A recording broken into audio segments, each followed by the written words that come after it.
Hugh Hewitt, joined now by David M. Drucker, the Washington Examiner chief political correspondent. David, I think the dam is broke. Both dams have broken. And the original rush to impeachment is now being met by not just the always Trumpers, but those of us in the middle who call balls and strikes. I'm completely concerned the Democrats have lost their mind about this, and that I know what the early polls say. They're going to lose this. The American people do not want this. Are there any Democrats on the Hill that you've talked to who understand they do not want this? Well, there aren't any Democrats I've talked to on the Hill that believe that the president did nothing wrong.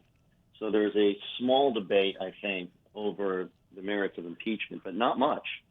Most Democrats on the Hill are pretty comfortable with where they are. And, I think the key to this whole thing is going to be independents and swing voters, and particularly, and I'd say college-educated voters. Those three categories of voters are who I am watching. They are going to end up determining politically the merits of pursuing impeachment. That's exactly who I'm talking about. That's who listens to my show. Correct. And I'm not convinced that true independents, swing voters, and college-educated voters broadly are going to end up thinking that this was without merit. They very may well think it's without merit. And I've been sort of dubious, over the past couple of years that pursuing impeachment was a wise course. But we have to see how this plays out. Yeah, here's my take. It's in the Washington Post today. There are some people who are never Trumpers. They don't matter. There are some people who are always Trumpers. They don't matter. What matters are the people between the 40s who like some of what Trump has done and people who don't like a lot of what he's done, but who say, I wanted Mueller appointed, as I did. Let Mueller finish his job, as I did, as many people did. But after Mueller turned in that nonsense report, Volume 2, they turned. And they are sick of this. And I made this argument on Meet the Press. They are sick of it. I understand, but I don't think all of them turned after the Mueller report. I think there are still plenty of people that are unhappy with the way the president conducts himself and are very suspicious of him. I think not all of these people are on board with just any Democrat who's nominated, and I think that's a larger problem for the Democrats. But I don't know that what we know about Ukraine so far, this particular issue, is without its political problems for the president.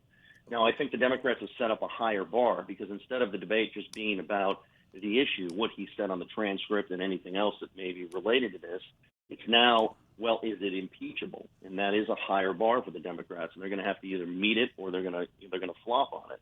But I agree with Doris Kearns. I'm not convinced this early, without having seen it play out, that they're not going to end up right back where they started, right after the Mueller report, which is everybody was in their corner, and the president still had to either win or lose the same skeptical voters he had to win or lose. I am way ahead of you on this because there comes a moment in Parliament where you have to file into one of two rooms. You got to file into the room in favor of the motion on the floor. You got to file into the room opposing the motion. You got to leave Parliament. You got to file into the room so they can count. What the Democrats have forced on the people in the middle is that they have to say, yes, this is an impeachable offense, or they have to say, no, it's not. And I think it's not. I think this is the most risible argument I've seen in a long time. I think it's a completely screwed up attempt to pretend to be fair that Adam Schiff blew on the Sunday shows. I was sitting on Meet the Press when he declared the president was guilty, guilty, guilty on 5 different matters in his first 2 minutes. That is not, that's Queen of Hearts from Alice in Wonderland, verdict first, trial later. And I don't believe the American people who are a fair-minded people will buy this.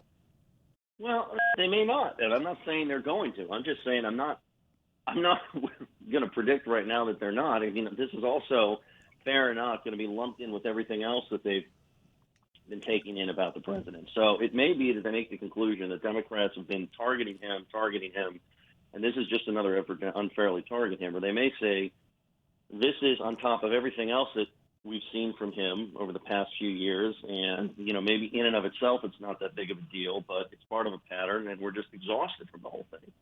You know what their strategic mistake was, David? I'm fired up about this because they made a strategic mistake. They took the patience of everyone who attributed to them good faith on Mueller, and they trashed it. And by narrowing the impeachment to this silly phone call, they are implicitly conceding there were no impeachable offenses in the Mueller report.